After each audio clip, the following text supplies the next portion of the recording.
प्रवर्तकं प्रणमामि दयानन्दं मदाचार्यवरं परम्। ॐ सदाशिवसमारम्भां शङ्कराचार्यमध्यमाम् अस्मदाचार्यपर्यन्तां वन्दे गुरुपरम्पराम्। अथातो ब्रह्मजिज्ञासा जन्माद्यस्य यतः शास्त्रयोनित्वात् तत्तु समन्वयात्। ब्रह्मसूत्र पहलो अध्याय पहलो पाद चौथું અધિકરણ ચોથું સૂત્ર. ચોથું સૂત્ર છે તત્તુ સમન્વયાત. તો શંકરાચાર્યજી આપણને સમજાવી રહ્યા છે કે કેવી રીતે બધા જ ઉપનિષદોનું તાત્પર્ય એક જ છે, અને એ છે કે જેવું સત્ય છે એ સત્યને જાણવું, એનું નામ મોક્ષ. સત્ય કયું છે? સર્વમ ખલ્વિદમ બ્રહ્મ. આ એકમાત્ર સત્ય પ્રવર્તમાન છે. અત્યારે આ ક્ષણે જ આ સત્ય પ્રવર્તમાન છે, અને માટે તત્વમસી એ જે મહાવાક્ય છે એ બરાબર છે, યોગ્ય છે.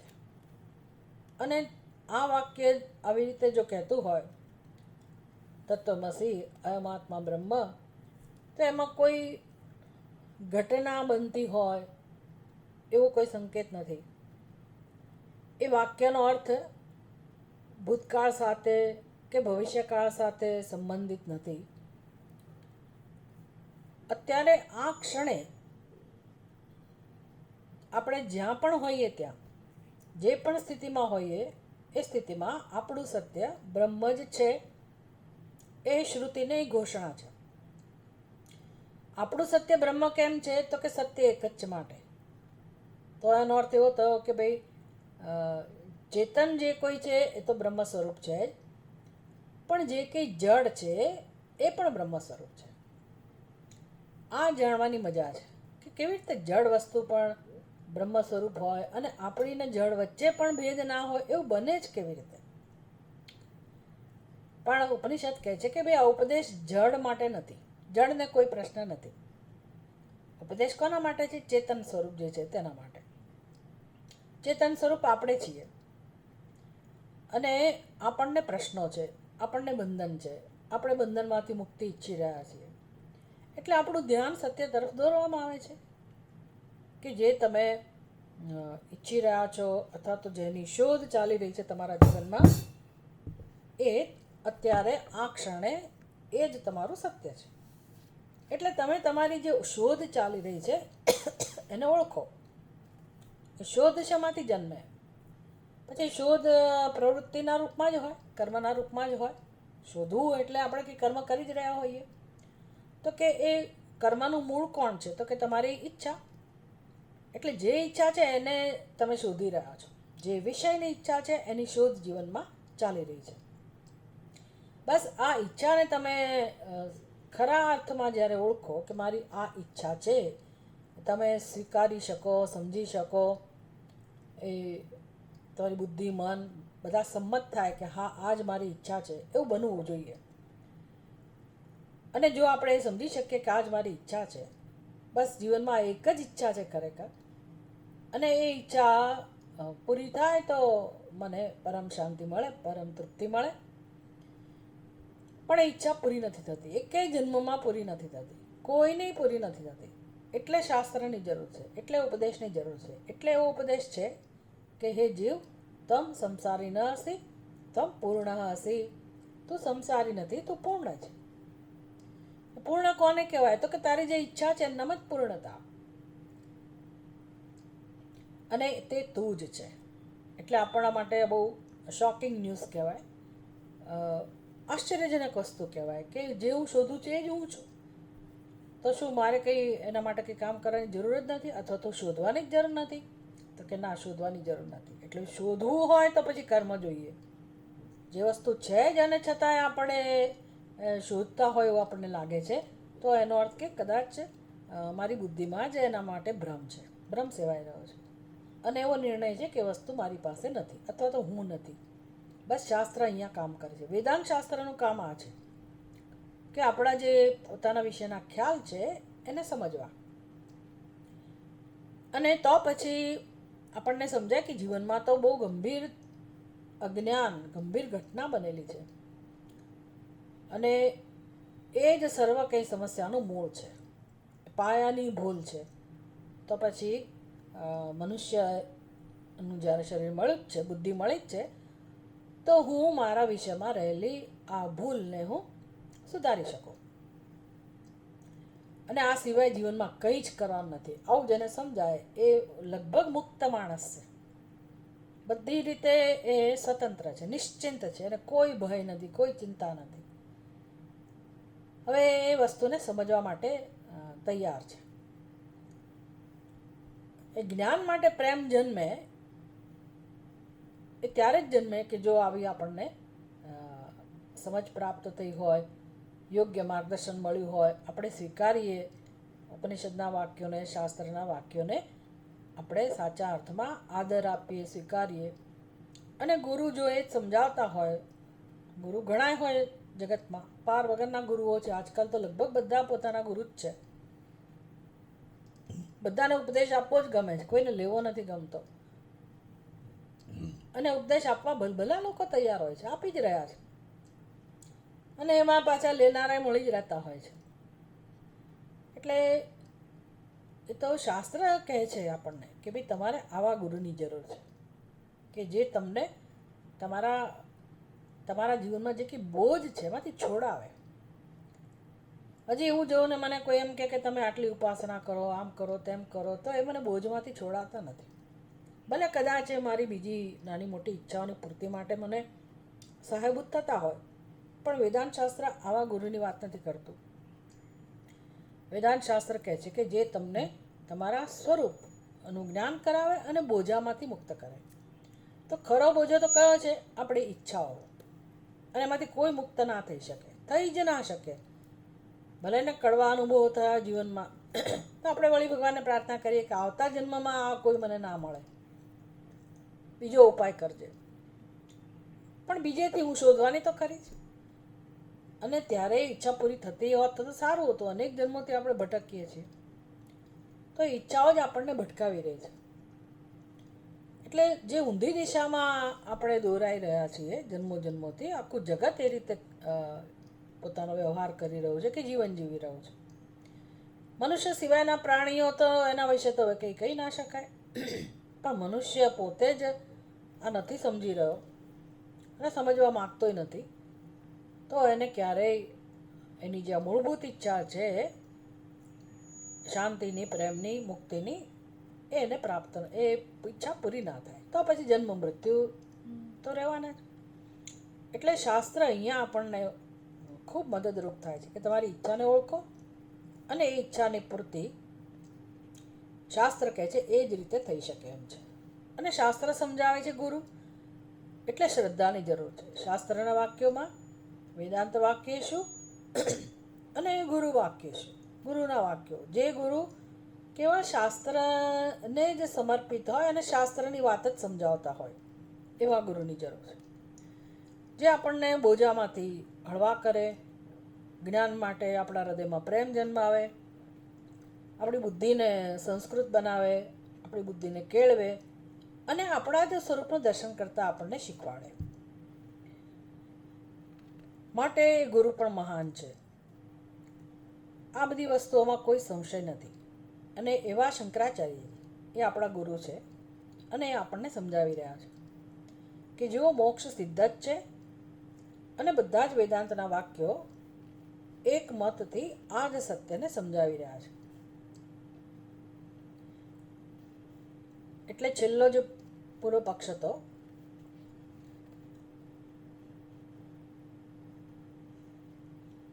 એનો ઉત્તર આપવામાં આવ્યો, અને બહુ સરસ રીતે જે શ્રુતિમાં વાત સમજાવવામાં આવી કે કેવી રીતે જીવ પોતાના સત્યને જાણી લે તો પછી શું કામ એ જીવનમાં દુઃખી થાય ન થાય. એટલે કે પછી એ જળ શરીરને હું ના કહે, એકવાર પોતાના પરમ સત્યને જાણી લીધું પછી એને શરીરમાં શું કામ હું કહેવું પડે, શું કામ એની સાથે ઘસડાય. ગીતામાં ભગવાને કહ્યું કે જે આ જાણી લે છે એ તદ્બુદ્ધવા બુદ્ધિમાન સ્યાત, આ રહસ્ય જાણી લે છે કે મારું આત્મ સ્વરૂપ એ છે, એ એક જ છે અને એ આખા બ્રહ્માંડનું સત્ય છે અને માટે હું પૂર્ણ છું. આવું સત્ય જે જાણી લે છે એ ખરેખર સાચા અર્થમાં બુદ્ધિમાન છે અને પરમ સંતોષની પ્રાપ્તિ કરે છે. કૃતકૃત્યશ્ચ ભવતી કૃતકૃત્યશ્ચ સ્યાત તસ્માદ ન પ્રતિપત્તિ વિધિ વિષયતઃ બ્રહ્મણઃ સમર્પણમ.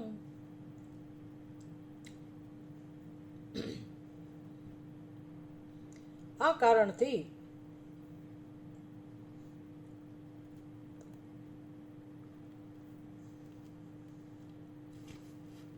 આવું હોવાથી હવે બ્રહ્મ જ જ્યારે આવું છે તો પછી શ્રુતિ ગમે તેટલી મહાન હોય પણ ક્યારેય શ્રુતિ બ્રહ્મને કર્મનો વિષય છે એવું ના કહી શકે. પ્રતિપત્તિ વિધિ વિષયતયા બ્રહ્મણઃ ન સમર્પણમ, એટલે બ્રહ્મને એ કર્મની વિધિ અને નિષેધ એનો વિષય સિદ્ધ કરવા માટે શ્રુતિ તાત્પર્ય નથી રાખતી. શ્રુતિનું તાત્પર્ય એમાં નથી. યદપિ કેચિદાહુઃ પ્રવૃત્તિ વિધિ તચ્છેષ વ્યતિરેકેણ કેવલ વસ્તુવાદી વેદ ભાગ નાસ્તિ. એટલે હવે નવી દલીલ શરૂ થાય છે. એટલે પૂર્વ પક્ષી આપણે સમજી શકીએ કે પૂર્વ પક્ષ એટલે કોઈ માઇન્ડસેટ, માનસિક અવસ્થા જે લોકોની છે એમાં આપણે આવી જ ગયા. પણ ખાસ કરીને મીમાંસક લોકો જે વેદના પહેલા ભાગમાં વેદમાં શ્રદ્ધા ધરાવે છે, વેદને ભગવાન કહે છે, આસ્તિક છે લોકો અને વેદના વાક્યોને સમર્પિત છે, એમાં કોઈ પ્રશ્ન નથી. પણ એ લોકો એવું માને છે કે વેદ કર્મને સમર્પિત છે. જે કર્મને સમર્પિત હોય, મને કર્મ કરવાનું કહે, યોગ્ય કરવાનું કહે અને અયોગ્ય કર્મ માંથી છોડાવે અથવા એમાં પ્રવૃત્ત ન થવા દે, આવું જેમાં વિધિ અને નિષેધ, વિધિઆત્મક અને નિષેધાત્મક જેનું સ્વરૂપ છે એ વાક્યો વેદમાં રહેલા છે અને એ દ્વારા વેદ આપણને છેક મોક્ષ સુધી લઈ જાય છે એવી એમની સમજ છે. એટલે એમનો દ્રઢ નિશ્ચય થઈ ગયો છે કે જીવનમાં કંઈક કરવું તો જોઈએ. યાવત જીવેત, જ્યાં સુધી તમે જીવતા હો ત્યાં સુધી કર્મ તો કરવું જ જોઈએ એવી એમની દ્રઢ સમજ છે. એટલે એ લોકો બિચારા આવું સ્વીકારી જ ના શકે કે ભાઈ વેદમાં કેવળ જ્ઞાનની વાત હોય એવું બને જ નહીં. જ્ઞાનની વાત જરૂર હોય, બ્રહ્મના સ્વરૂપનું નિરૂપણ હોય, પ્રશ્ન જ નથી. ભગવાનના સ્વરૂપનું નિરૂપણ હોય, બ્રહ્મના સ્વરૂપનું નિરૂપણ હોય વેદમાં, અને તમારે પ્રાપ્ત કરવાનું છે એ પણ બરાબર છે અને એનું નામ મોક્ષ એ પણ બરાબર છે. પણ એ સ્વરૂપ પ્રાપ્ત કરવાનો વિષય જ છે. એટલા માટે કર્મ તો હોવું જ જોઈએ. કર્મથી જ તમે ધીરે ધીરે ધીરે બ્રહ્મને જાણતા થઈ શકો. પછી ભલે સામાન્ય કર્મ ના હોય, એ માનસિક સ્તરનું કર્મ હોય, અતિ સૂક્ષ્મ સ્તરનું કર્મ હોય, વિચારવાનું કર્મ હોય, માનસ સ્તરનું કર્મ હોય અથવા ઉપાસના હોય, ધ્યાન વગેરે, પણ કોઈક ને કોઈક રીતે તો વેદ આપણને એ કર્મ કરવાનું કહે જ છે. આ એમનો માઇન્ડસેટ છે. એટલે કેચિદાહુ, કેટલાક લોકોનું આવું કહેવું છે કે પ્રવૃત્તિ વિધિ તચ્છેષ વ્યતિરેકેણ, ભાઈ પ્રવૃત્તિ વગરનું, વ્યતિરેકેણ એટલે એના વગર. શેના વગર? પ્રવૃત્તિ વિધિ તચ્છેષ, કોઈ કર્મ જે વિધિના રૂપમાં રહેલું છે જેને આપણે પ્રવૃત્તિ કહીએ, અને તે તચ્છેષ વ્યતિરેકેણ. ઓકે, નિવૃત્તિ વિધિ, પ્રવૃત્તિને વિધિ કહો અથવા નિવૃત્તિ વિધિ. નિવૃત્તિ એટલે તમે એમાંથી વિડ્રો થઈ જાઓ કે ભાઈ હવે ત્યાં બંધ કરી દીધું, હવે હું નહીં કરું અથવા હું કરીશ જ નહીં, એને નિવૃત્તિ વિધિ કહેવાય. અને હવે મેં આ શરૂ કર્યું અથવા તો મારે કરવાનું છે, મારે કરવું જોઈએ, આવું વેદ કહે છે, તો એને પ્રવૃત્તિ વિધિ કહેવાય. વિધિ નિષેધ, પ્રવૃત્તિ વિધિ અને નિવૃત્તિ વિધિ. અને તચ્છેષ, તચ્છેષ એટલે શું? તો કે એનું અંગ મુખ્ય વિધિ હોય અને એના અંગ રૂપે બીજી નાનકડી વિધિ હોય. એ આગળ બધું બહુ સરસ ચર્ચા કરવામાં આવી. કેટલી રીતે પૂર્વ પક્ષીએ કહ્યું કે ભાઈ આત્માવારે દ્રષ્ટવ્ય તો બ્રહ્મનું દર્શન કરવું જોઈએ. એટલે તમારે લિટરલી એટલે શબ્દશઃ એ વસ્તુ લેવાની. એટલે દ્રષ્ટાંત આપ્યું એક જગ્યાએ કે ભાઈ એક યજ્ઞ કંઈક એવો છે કે જેમાં ઘણા બધા યજ્ઞ હોય, એમાં એવી વિધિ છે. એટલે યજ્ઞ પોતે જ વિધિ છે. અને એ ગૃહસ્થીઓ બંને જણા બેઠેલા હોય યજ્ઞમાં, પતિ પત્ની. એમાં એ આહુતિ આપવાની વિધિ ચાલતી હોય કે નાની મોટી જે કે વિધિ ચાલતી હોય, વચ્ચે વચ્ચે એવો એને આદેશ કરવામાં આવે. એ જે યજ્ઞ કરાવતા હોય અધ્વર્યુ કે જે બ્રાહ્મણ છે એ એને કહે કે ભાઈ તમે જમણા હાથમાં જળ લો, એક આચમની લો. આવું બધું આપણે જાણીએ છીએ કે આવી બધી વિધિ આપણને કહે. તો એ બધું અંગ કહેવાય. એ મુખ્ય વસ્તુ જે છે તે છે યજ્ઞ કરવો એ, પણ આ બધા એના અંગ કે તમે પેલી એની વીંટી આવે ઘાસની બનેલી,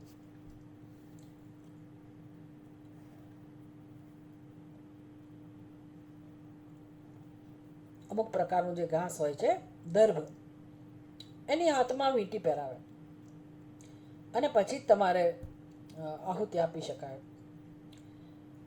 તો આ બધા અંગ થયા.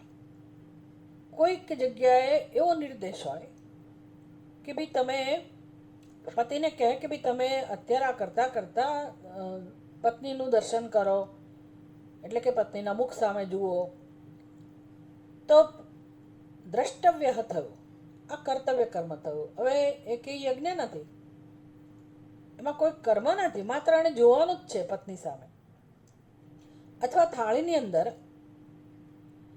કંઈ ઘી પાથરેલું હોય ને પછી એના ઉપર પાણી ને એવું બધું જે થતું, એમાં પછી આપણને મુખ જોવાનું કહે, તમે એમાં તમારો ચહેરો જુઓ. તો એ દર્શન થયું, એમાં કશું કર્મ નથી કરવાનું. એટલે આ જે વિધિ થઈ, આ પ્રકારનું જે વાક્ય થયું, એને શું કહેવાય? અંગ. એમ ઉપનિષદ જ્યારે બોધ આપે છે ત્યારે એવું કહે છે કે તમારે બ્રહ્મનું દર્શન કરવું જોઈએ. બસ આ બ્રહ્મનું દર્શન એ શું થયું? બ્રહ્મનું દર્શન એ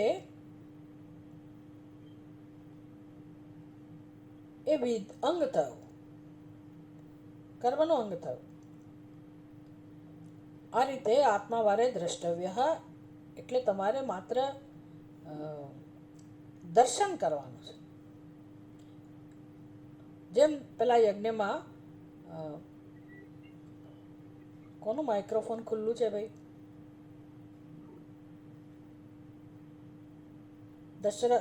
ધર્મિષ્ઠાબેન, તમારું માઇક્રોફોન બંધ કરો.